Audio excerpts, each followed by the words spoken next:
Nós vamos meditar nesta manhã num texto bastante conhecido, que é 1 Coríntios 12, de 12 a 27. 1 Coríntios 12, de 12 a 27. Está aí o texto, e esse texto é um texto que fala sobre a unidade da igreja, e o apóstolo Paulo usa para realçar a unidade da igreja uma figura. E a figura que o apóstolo Paulo usa com esse objetivo de mostrar que a igreja é uma unidade criada por Deus, disposta por Deus desta forma, é a figura do corpo, um corpo humano, com diversos membros, membros distintos, membros diferentes, membros numerosos, mas todos eles formando um corpo só. O apóstolo Paulo quer com isso mostrar a importância de cada um dentro da igreja. O apóstolo Paulo quer provar, através dessa figura e desse ensinamento, que não existem pessoas na igreja, pessoas dispensáveis, pessoas descartáveis, pessoas crentes sem importância. É um erro acharmos isso, que existem pessoas na igreja que não têm importância.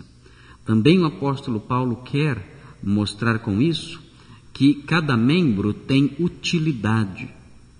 Todos são úteis, e se algum membro da igreja não está sendo útil,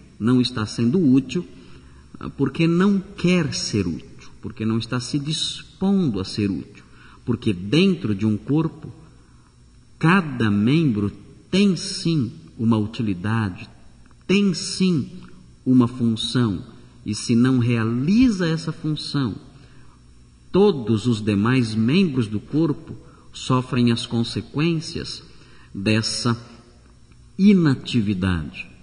O apóstolo Paulo também, quando ele fala sobre a unidade da igreja, comparando essa unidade à unidade de um corpo, quer preservar a paz dentro da igreja. Assim como um corpo funciona, todos os seus membros funcionam harmoniosamente, sem que um se rebele contra o outro, um tente desfazer o que o outro faz. Assim como num corpo há harmonia de funcionamento, não só unidade, mas também harmonia de funcionamento, o apóstolo Paulo quer que essa figura nos ensine também isso a nós, que somos, cada um em particular, membros do corpo chamado igreja, o corpo de Cristo. Eu coloquei uma mensagem central, aqui está, é uma das lições que podem ser extraídas desse texto que está diante de nós.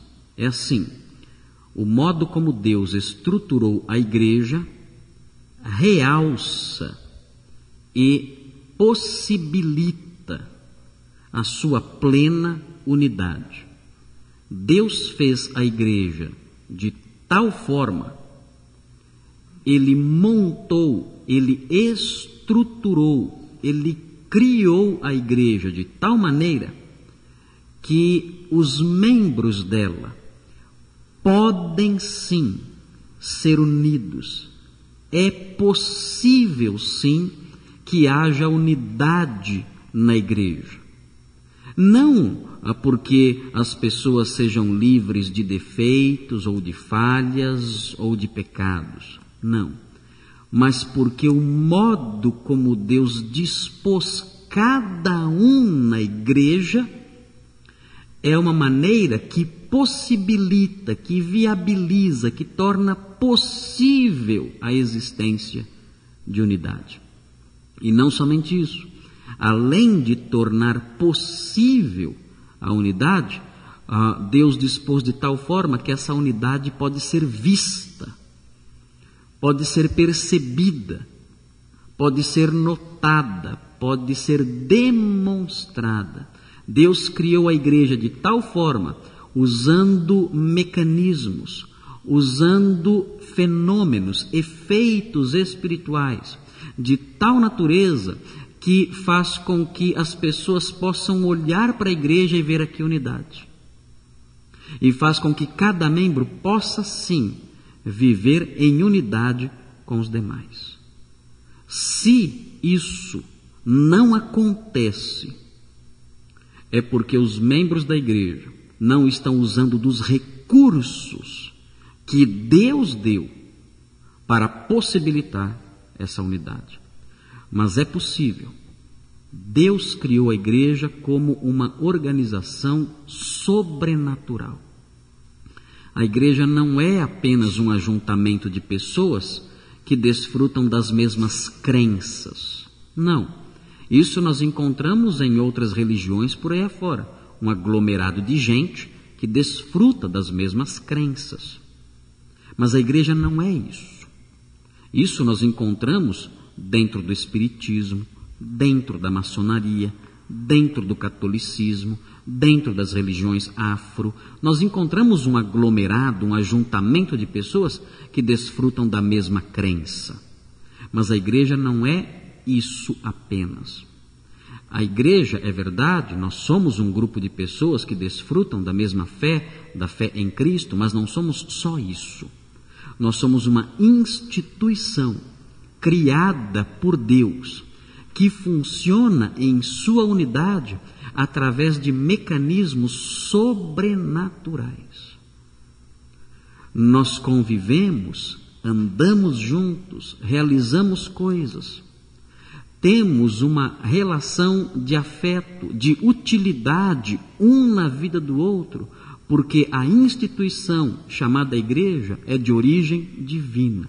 Deus a criou e a revestiu dessa possibilidade de mostrar ao mundo o que é a unidade verdadeira.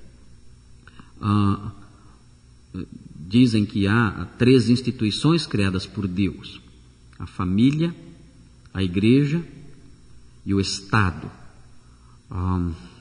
Dessas 3, o Estado me parece ser o que menos revela os atributos de Deus. Mas, abrindo um outro parênteses, as famílias na modernidade também têm revelado muito pouco dos atributos de Deus, porque o Estado é composto por pessoas incrédulas, porque as famílias, a maior parte delas, infelizmente, é composta por pessoas incrédulas também. Mas a igreja, dentre essas 3 instituições, é a única que é composta exclusivamente, com uma exceçãozinha daqui e lá, que é composta exclusivamente de salvos, por salvos. E ela pode sim, sendo composta pelo povo de Deus, exclusivamente pelo povo de Deus, ela pode sim expressar, revelar os atributos dele e as suas obras no seu convívio. E um dos atributos de Deus, uma das obras de Deus que que a igreja pode e deve realizar e demonstrar e revelar no convívio dos seus membros é a unidade. Deus é um Deus triuno. E a igreja deve revelar essa unidade presente no próprio Deus. E quando nós vivemos unidos, desfrutando desse poder, desses efeitos que a atuação direta de Deus sobre a igreja possibilita, nós revelamos como Deus é. Nós revelamos o que Ele faz, que é uma obra de restauração, que é uma obra de aproximação de homens diferentes, que é uma obra de paz entre as pessoas. Nós revelamos o que Ele faz e revelamos o que Ele é. A unidade tem 3 inimigos. E nós podemos, olhando para o texto, nós podemos observar os 3 inimigos da unidade. Direta ou indiretamente, o texto nos fala desses 3 inimigos.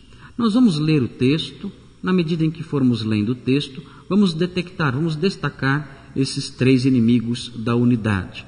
Deus dispôs a igreja de tal forma que ela revela, ela realça e ela possibilita a plena unidade, mas uma igreja pode enfrentar inimigos da unidade e assim ter essa unidade abalada em virtude desses inimigos. Vamos olhar o primeiro inimigo da unidade. O primeiro está aqui, é a desigualdade. Vejam o que diz os versículos 12 e 13, vejam o que dizem esses versículos. Ora, assim como o corpo é uma unidade, embora tenha muitos membros, e todos os membros, mesmo sendo muitos, formam um só corpo, assim também com respeito a Cristo. Pois em um só corpo todos nós fomos batizados em um único Espírito, quer judeus, quer gregos, quer escravos, quer livres. E a todos nós foi dado beber de um único Espírito. Esse texto menciona algumas distinções que existiam no mundo antigo: judeus e gentios, escravos e livres. Essas distinções, essas diferenças que marcavam o convívio dos homens, eram diferenças que, segundo o apóstolo Paulo, na igreja desapareciam. As desigualdades geram divisões. O primeiro inimigo da unidade é o fato de sermos, os homens entre si, serem desiguais. Por serem desiguais, as pessoas entram em atrito, em conflito umas com as outras. Por serem desiguais, as pessoas criam rancor umas das outras. São as desigualdades de pensamento, são as desigualdades de formação, são as desigualdades culturais, são as desigualdades raciais, são as desigualdades de status econômico, são as desigualdades de nível intelectual que fazem com que as pessoas se afastem umas das outras e criem até preconceitos e criem até rancores umas em relação às outras. Mas esse inimigo da unidade, talvez o principal inimigo da unidade, desaparece totalmente dentro da igreja. Dentro da igreja, olhando para esse texto, aprendemos, não existem mais desigualdades. Essas desigualdades, ainda que possamos percebê-las, não têm mais o poder de separar os homens. Elas não são mais, essas desigualdades não ditam mais a nossa conduta em relação às pessoas que estão aqui. Não. Numa igreja verdadeira, essas desigualdades são secundárias, elas sequer são mencionadas, elas não são contadas, levadas em conta em relação a decisão nenhuma. Essas desigualdades, ainda que existam no nosso dia a dia, na prática, na vida que vivemos aqui neste mundo, essas desigualdades são irrelevantes. Como que desaparecem entre os irmãos. Na igreja, nós não podemos considerar essas diferenças sociais, essas diferenças raciais que marcam outras instituições. É muito interessante o modo como custou para a igreja, e ainda hoje custa para algumas igrejas, entenderem isso. Que não existem mais desigualdades. Desigualdades raciais entre os homens salvos. Desigualdades de nenhuma espécie entre os homens salvos. Custou para a igreja aprender isso. Mesmo quando a Bíblia estava sendo ainda escrita, Mesmo nos dias dos apóstolos, eles enfrentavam muita dificuldade para ensinar isso para a igreja, porque havia desprezo do judeu para com o gentil, do gentil para com o judeu, criando divisões. O livro de Tiago mostra as divisões sociais que existiam em algumas igrejas, os ricos se afastando dos pobres. A igreja de Corinto mostrava uma visão manca da unidade, porque os mais abastados comiam de tudo na ceia e não esperavam os mais humildes, os mais pobres que chegavam depois e passavam fome. Havia um desprezo em relação às pessoas, porque não compreendiam que na igreja essas distinções haviam desaparecido. Estou lendo um livro de história eclesiástica que mostra a história dos negros, em alguns aspectos, os negros americanos, os crentes negros nos Estados Unidos. E o livro fala de um episódio em que um senhor, pastor negro, chegou numa igreja e eles não podiam se sentar junto com os brancos. Havia o lado da igreja onde os negros apenas sentavam e eles não podiam sentar junto com os brancos. E esse pastor chegou na igreja e ele foi, por um erro, entre aspas, dos introdutores, ele se viu ali sentado junto com outros irmãos num lugar do salão que era reservado apenas para os brancos. E ele estava ali de joelhos, era o momento da oração, ele estava ali de joelhos, com os seus amigos ali, orando, e chegou então um dos diáconos e disse: "O senhor não pode ficar aqui, saia daqui, porque aqui não é o seu lugar. O lugar dos negros é do outro lado, não sei onde." E ele disse: "Então, por favor, eu já vou sair, não quero criar problemas com ninguém, mas por favor somente aguarde a oração terminar, e assim que a oração terminar, então eu saio e vou para o meu lugar." E aquele homem disse: "Não, eu não posso aguardar, se você continuar aqui, eu vou tirá-lo à força daqui." E ele então, evidentemente, se levantou e foi para o lugar dos negros. E o autor do livro diz que aquela igreja tinha passado por uma reforma nas suas construções. E os negros da igreja tinham levantado uma grande oferta. E a grande oferta que os negros tinham levantado foi destinada para a construção do piso da igreja, onde estava ajoelhado aquele pastor. Vejam o ponto a que chegou a injustiça daquela igreja, a ponto de não reconhecer o valor daquelas pessoas, o amor daquelas pessoas pelo Evangelho, a ponto de tirá-las dali, de um lugar que lhes pertencia, realçando distinções raciais que não existem mais na igreja. O Dr. Philip Yancey escreveu um livro chamado Maravilhosa Graça, e ele fala sobre a sua igreja na infância. Ele diz que a sua igreja não admitia no hall de membros negros. Negros não podiam ser membros da igreja, mas eles todo ano levantavam ofertas missionárias para enviar aos missionários na África. Dá para acreditar nisso? Eles diziam: "Irmãos, temos que orar pelos nossos irmãos africanos. Temos que orar pelos missionários para que a igreja africana seja abençoada." E eles oravam, levantavam ofertas, vibravam quando atingiam seus alvos financeiros para as ofertas missionárias na África. Mas se viesse um negro e pedisse para ser membro da igreja, nem pensar. Todas essas expressões de tolice, de estupidez que marcou durante muito tempo a igreja americana, e outras expressões que existem de desprezo pelas pessoas dentro da igreja, são nada mais nada menos do que o resultado da visão errada do que uma igreja é.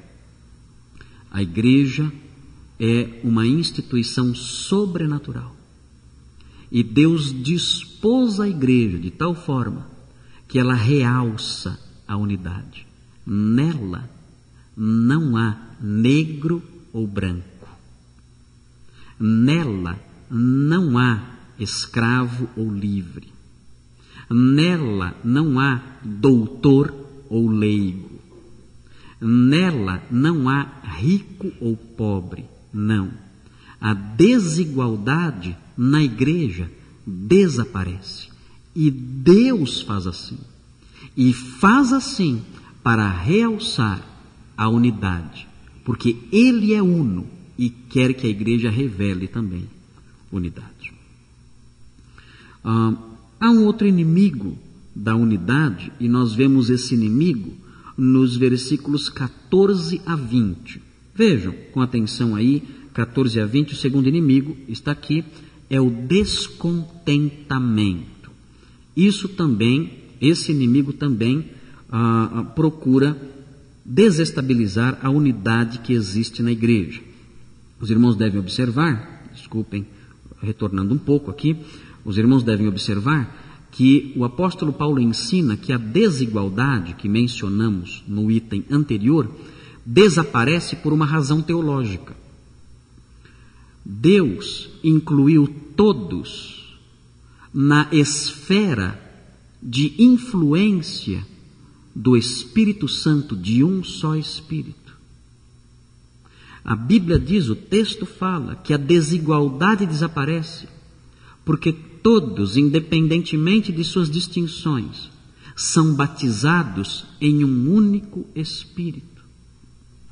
O Espírito Santo de Deus é dado a todo crente. O texto fala, a todos foi dado beber de um só Espírito.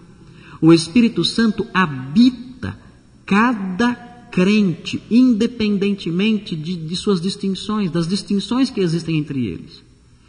Não há um crente que seja mais habitado do que o outro. Não há um crente que seja mais batizado pelo Espírito do que outro. Isso não existe. Deus destrói as distinções, batizando todos os crentes com o mesmo Espírito. Todo crente é batizado pelo Espírito Santo e isso faz com que haja unidade, igualdade. O mais inteligente não é mais batizado pelo Espírito que o menos inteligente. Ou o mais pobre em relação ao mais rico. Ou o judeu em relação ao gentil. Não. Todos são batizados pelo mesmo Espírito. E desaparecem assim as diferenças. Há quem diga que nós temos que buscar o batismo com o Espírito Santo porque nem todo mundo é batizado. Mas isso é mentira. A Bíblia diz com toda clareza, nesse texto que está diante de nós, que a todos nós foi dado beber de um só Espírito. E todos nós fomos batizados em um único Espírito. Não há crentes que encaixem em alguma exceção. Os pentecostais, nesse aspecto, estão errados. Eles dizem que tem crente batizado com o Espírito, crente que não é batizado com o Espírito. Isso não é verdade. Isso é um engano. Não sei quais são as bases dessa afirmação, mas o fato é que a Bíblia é clara em dizer que todo crente é batizado com o Espírito Santo, não precisa sair atrás disso, buscar isso, como fazem os pentecostais.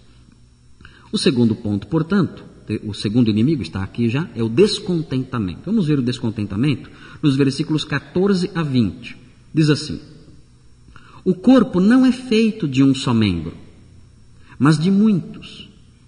Se o pé disser, porque não sou mão, não pertenço ao corpo, nem por isso deixa de fazer parte do corpo. E se o ouvido disser, porque não sou olho, não pertenço ao corpo, nem por isso deixa de fazer parte do corpo. Se todo o corpo fosse olho, onde estaria a audição? Se todo o corpo fosse ouvido, onde estaria o olfato? De fato, Deus dispôs cada um dos membros no corpo segundo a sua vontade. Se todos fossem um só membro, onde estaria o corpo? Assim, há muitos membros, mas um só corpo. O apóstolo Paulo, aqui, continuando na sua linguagem figurada, ele estende a sua figura e aponta para uma situação impossível e até engraçada. ele fala acerca, ele lança a possibilidade de um diálogo, dos membros do corpo pensarem. Cada membro do corpo físico de alguém pensar e conversar e falar. E ele mostra uma postura entre os membros de descontentamento com o que são dentro do corpo. E ele fala, se o pé disser, não sou mão, não sou mais do corpo. Eu queria ser mão, não queria ser pé. A mão aparece mais. A mão está mais em evidência. E eu, que sou pé, fico escondido dentro de um sapato, sendo pisado por todo mundo, carregando o corpo nas costas. Enfim, não gosto de ser pé. Eu não quero mais saber de ser pé. Eu queria ser mão. Eu queria ser mão. Mão, sim, é bonito. Quando as pessoas vão orar, juntam as mãos. Né? Quando vai cumprimentar, juntam as mãos. Né? Quando vão passear, queridos, namorados, dão as mãos. Quando vai abraçar, dá as mãos. Pé é só para chutar. Né? Pé é só para aguentar todo o peso do corpo, carrega tudo em cima dele. Né? E eu não estou contente com isso. Eu gostaria de ser mão e não pé. Descontentamento gera unidade. Imaginem um pé que diga, eu não quero mais fazer parte do corpo, não quero mais conversa, não vou mais funcionar. Se isso acontecesse, o que aconteceria com todo o corpo? Se o seu pé dissesse, estou fora, o que aconteceria com você? Cairia, não poderia mais andar. O corpo teria dificuldades para se locomover, precisaria de muletas. As mãos, que o pé um dia quis ser, ficariam limitadas porque teriam que ser usadas para de alguma forma compensar a perda do pé. Elas teriam que ser usadas para se escorar, para usar uma muleta, para tentar fazer o corpo ficar de pé, mas a ausência do pé seria algo horrível para todo o corpo. Ele continua, ele fala de um outro diálogo. Se o ouvido disser, porque não sou olho, não pertenço ao corpo. Imaginem se isso acontecesse com você. Se num belo dia, o ouvido, magoado, triste, ofendido, dissesse, eu queria ser olho. Porque tudo que é poético, todos os elogios de beleza são dirigidos aos olhos de alguém. Ninguém nunca diz, ai, querida, que orelhas lindas você tem. Ninguém faz isso. Né? Ninguém faz isso. Ninguém elogia as orelhas de alguém. Pelo contrário, né? Às vezes, se você vê uma orelha, você até evita tecer algum comentário se a orelha for muito grande, como as minhas, por exemplo. Né? Os olhos são mais bonitos. Os olhos são mais bonitos. Né? Quando os jovens, quando querem zombar de alguém, falam, mas é um orelhudo. Né? Ô orelha, acorda. Não é assim que os jovens falam? Eu já ouvi eles falando, orelha. Né? Para dizer que é bobo. Né? Bobo, está em outro planeta, né? Chama de orelha. A orelha se ofende. A orelha, eu não aguento mais isso. Né? Eu não sou valorizado, o que eu faço não é elogiado, eu não tenho reconhecimento por aquilo que eu sou, por aquilo que eu faço, ninguém me dá valor. Tudo que dizem quando vão elogiar alguém, quando vão apontar para a importância de alguém, é tudo os olhos, é o brilho dos olhos, é a cor dos olhos, é o olhar penetrante, é o olhar romântico, é o olhar doce, e ninguém fala, né, de um ouvido doce, de um ouvido brilhante, nada disso. Então eu não quero mais ser orelha, eu quero ser olhos, e se eu não for olhos, eu não vou mais funcionar. O que aconteceria com o corpo se o ouvido dissesse isso? Não funciono mais. Ninguém me dá valor. E ele se unisse aos pés, né, e fosse embora. Será que ia fazer falta? Claro que sim. Isso seria trágico para o corpo. O ouvido não funciona mais. Nós não poderemos ouvir os sons do mundo. O nosso contato com o mundo exterior seria afetado terrivelmente. Imaginem os irmãos os perigos que todo o corpo sofreria caso os ouvidos não funcionassem. Perigos terríveis. Nós não ouviríamos um aviso de alerta. Nós não ouviríamos uma palavra de orientação. Nós não ouviríamos um ruído que poderia representar algum perigo para o corpo todo. Nós não ouviríamos uma buzina, um grito, um chamado. E em virtude disso, todo o nosso corpo correria terríveis perigos se os nossos ouvidos se rebelassem. E essa rebelião dos ouvidos e essa rebelião dos pés poderia, na verdade, matar o corpo. Por isso o apóstolo Paulo ataca essa postura. Ele fala a verdade. É possível, sim, que alguém não esteja muito contente com o que é dentro da igreja. Mas é errado alguém achar que não ser o que gostaria de ser o torna menos importante. Deus colocou cada membro no seu lugar. Foi Ele quem pôs você no seu lugar. Foi Ele quem deu as habilidades que você tem, os talentos que você tem, as coisas que você consegue fazer e que outro tem mais dificuldade para fazer. Foi Ele quem fez isso. Foi Ele quem fez você. Foi Ele quem moldou você. Ele moldou a sua história, a sua formação, as suas facilidades, os seus talentos. Ele moldou tudo isso. E Ele moldou tudo isso individualmente, cada um na igreja. E Ele colocou você aqui, nessa igreja. Na Igreja Batista Redenção, colocou você aqui. Com que objetivo? Com o objetivo de que você, de posse da sua formação, da sua história, das suas facilidades, das suas habilidades, dos seus talentos, tivesse utilidade aqui. Se você disser, se eu não for músico, não sou do corpo, você está errado. Você vai prejudicar toda a igreja. Se eu não for alguém que faz algo que aparece, como as mãos, eu não sou mais do corpo. Está errado.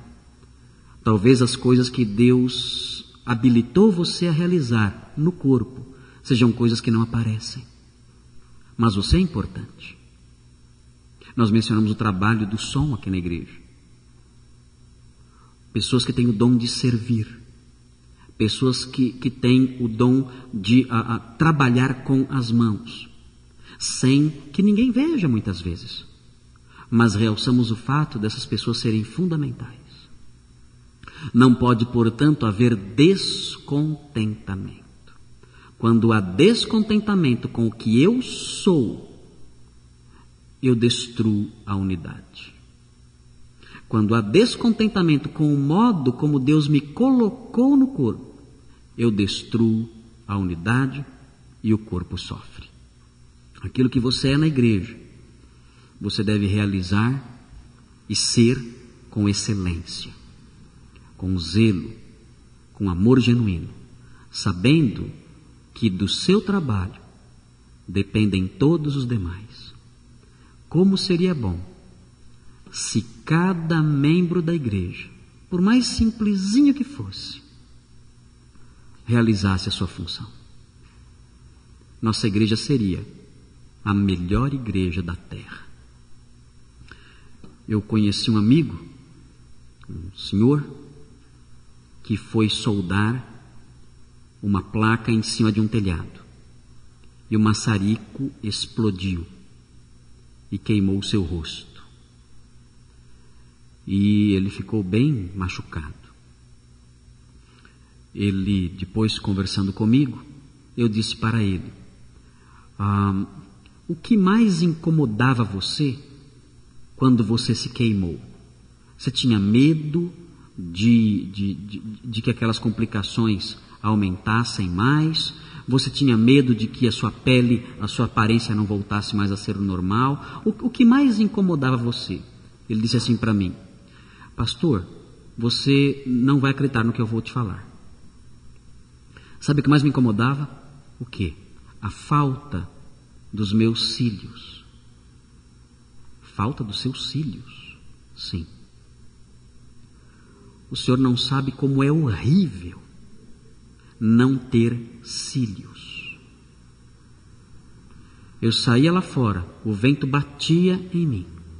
Eu fechava os olhos para proteger os meus olhos do vento.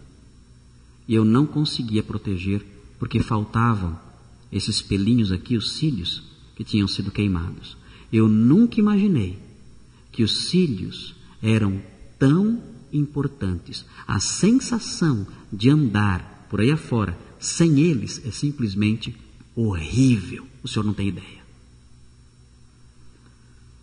Você já pensou nos seus cílios como algo importante? Nunca, porque você nunca os perdeu. E há membros na igreja que são só isso. Cílios. Ninguém nota, ninguém vê, ninguém menciona. Mas se esses irmãos que são tão pequenininhos, tão simples, pessoas que te chamam tão pouco atenção, fizerem o seu papel dentro do corpo, fizerem aquilo que Deus colocou nas suas mãos para que fizessem, a igreja se sentirá melhor, mais saudável, mais alegre, mais feliz, porque o seu papel, o pequeno papel de cílios, estará sendo realizado e a igreja será uma igreja melhor, mais saudável e mais feliz. E por último, aqui está o terceiro inimigo da unidade. É o desprezo. Primeiro a desigualdade, o segundo é o descontentamento e o terceiro é o desprezo. Vejam o que diz aqui o versículo 21. O olho não pode dizer à mão: não preciso de você. Nem a cabeça pode dizer aos pés: não preciso de vocês. Ao contrário, os membros do corpo que parecem mais fracos são indispensáveis. E os membros que pensamos serem menos honrosos, tratamos com especial honra. E os membros que em nós são indecorosos, são tratados com decoro especial. Enquanto os que em nós são decorosos, não precisam ser tratados de maneira especial. Mas Deus estruturou o corpo, dando maior honra aos membros que dela tinham falta, a fim de que não haja divisão no corpo, mas sim que todos os membros tenham igual cuidado uns pelos outros. Quando um membro sofre, todos os outros sofrem com ele. Quando um membro é honrado, todos os outros se alegram com ele. Ora, vocês são o corpo de Cristo e cada um de vocês, individualmente, é membro desse corpo. O apóstolo Paulo, nessa sessão, a última do trecho que estamos estudando, continua imaginando um diálogo entre os membros do corpo. E ele cria a possibilidade do olho dizer à mão: eu não preciso de você. Eu posso funcionar muito bem sem você. Eu posso enxergar sem o seu auxílio. Você é absolutamente dispensável. Não tenho razão nenhuma para achar que você tem algum valor para mim, para a minha vida, para o meu funcionamento. Como nós podemos avaliar uma postura dessa? será que os olhos precisam das mãos? Eu acho que sim, muito. Hoje cedo eu quis lavar meus olhos. E se eu não tivesse mãos para lavar meus olhos? Aquelas coisinhas que vão se juntando nos olhos da gente quando nós dormimos, aquilo vai aumentando. E a sensação daquilo nos olhos é horrível.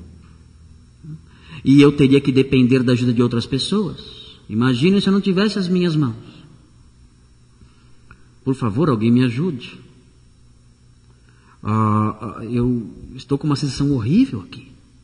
E eu preciso da ajuda de alguém, porque os meus olhos estão sofrendo em virtude da ausência das minhas mãos.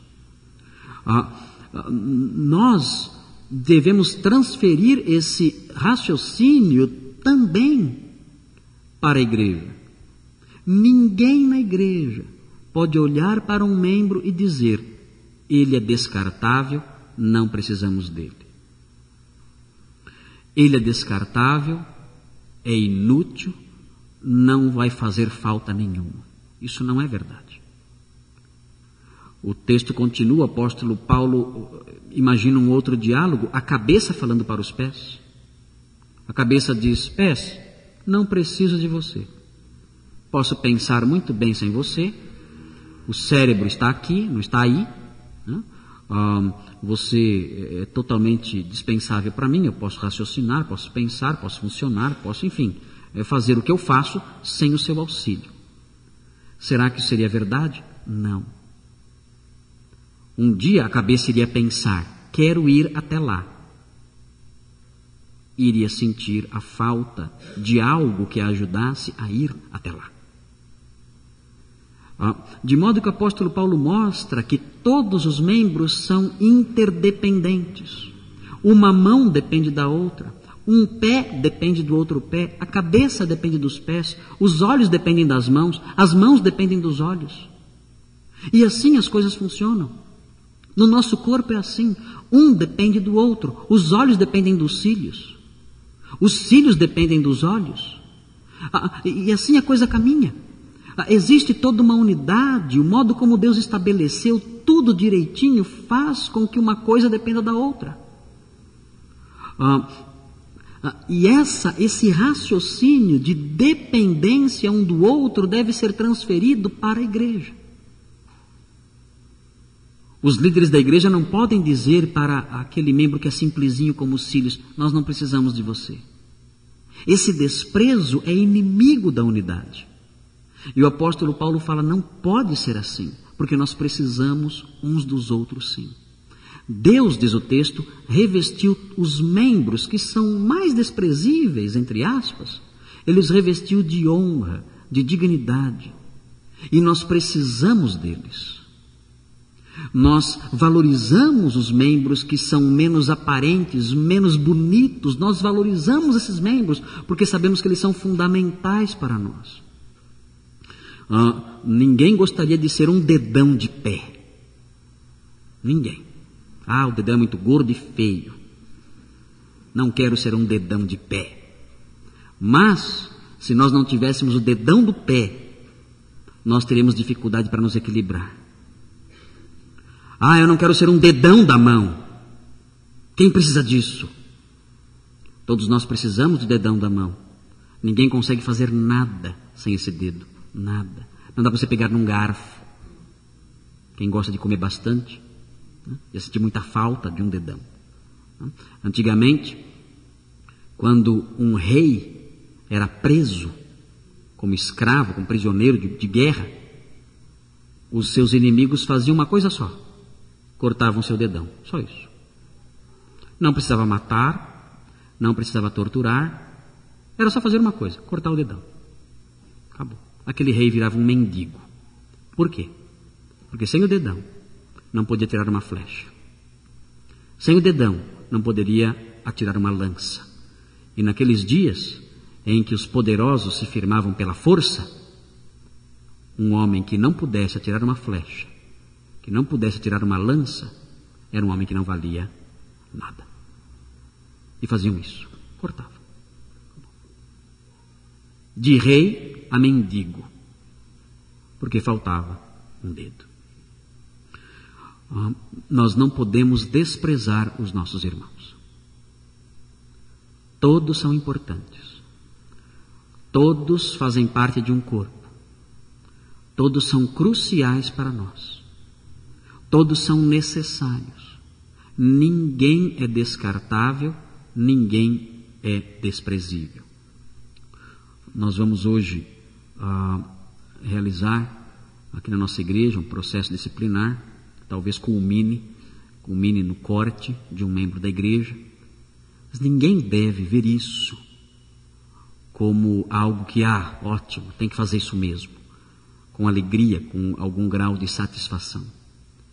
Porque se a pessoa que será alvo desse processo for realmente um crente em Cristo, a igreja está perdendo. Porque se ela é um crente em Cristo, é um membro do corpo que será tirado. Mas por que então tirar se é tão importante? Porque o membro está gangrenado pelo pecado. E quando um membro está gangrenado pelo pecado, se ele não for amputado, todo o corpo morre. Mas a atitude dos irmãos todos aqui, numa situação como essa de disciplina, de amputação de um membro do corpo, deve ser uma atitude de tristeza. Como seria a atitude de tristeza de alguém que perde um dedo, que perde um braço, que perde um ouvido. Todos devem manter essa atitude.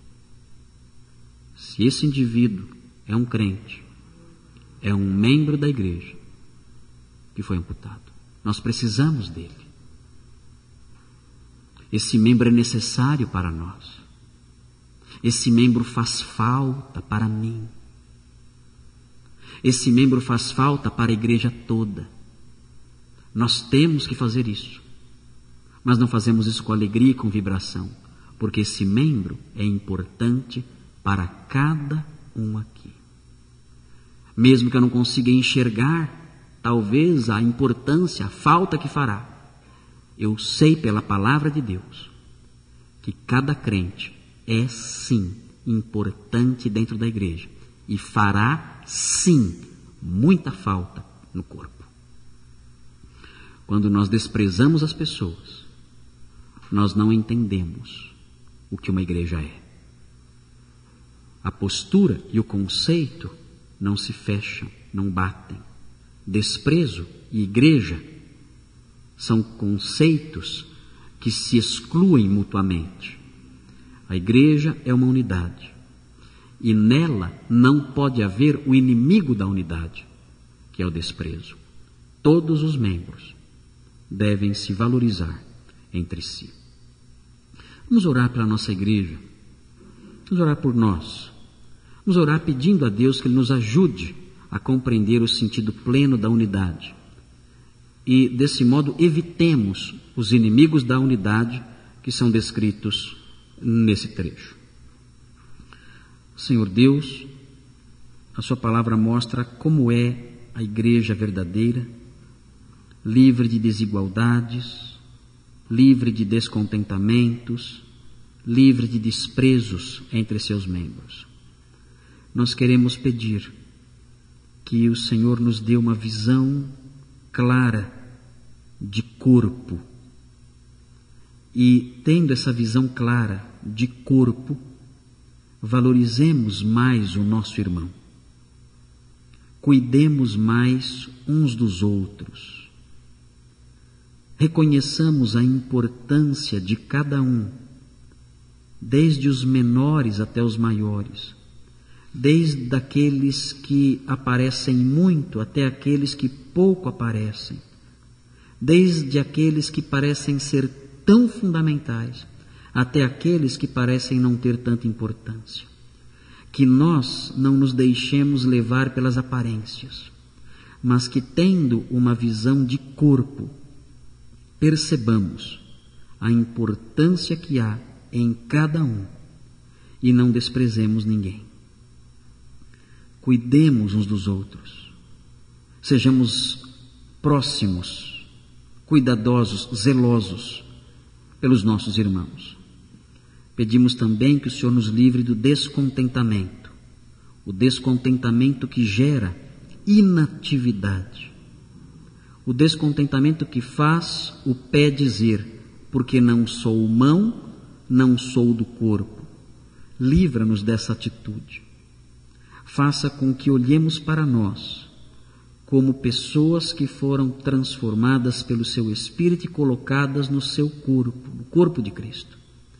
E que olhemos para nós como indivíduos que têm uma função dentro desse corpo, para a saúde dele, para o bom funcionamento dele, para a alegria de todos os demais e a saúde de todos os demais. E olhando para nós dessa forma, nos alegremos, considerando a nossa importância, a importância que o Senhor nos deu, a dignidade com que o Senhor nos revestiu. E alegres pelo nosso papel dado pelo Senhor, alegres pela nossa função dada pelo Senhor, realizemos a nossa função, mesmo que os homens não vejam, mesmo que não sejam funções tão aparentes, nós as realizemos, movidos pela fé, pela certeza oriunda desse texto de que cada membro é importante, é fundamental dentro do corpo. Ó Deus, livra-nos também de sermos movidos por conceitos de diferenças, por noções de diferenças, que nós não sejamos preconceituosos, que nós olhemos uns para os outros acima e além das distinções externas que nos caracterizam, que saibamos que em Cristo todos nós fomos batizados pelo mesmo Espírito, somos habitados pelo mesmo Espírito, somos partes do mesmo corpo em que o seu Espírito habita, se estendendo sobre cada membro. Pedimos isso, pedimos essas coisas, essas noções, essas atitudes, para que a nossa igreja reflita o ideal do Senhor para o seu povo e desse modo revelemos o seu trabalho em nós, que é a paz, e o seu atributo tão nítido no relacionamento das três pessoas, que é a unidade. Pedimos isso em nome de Jesus. Amém.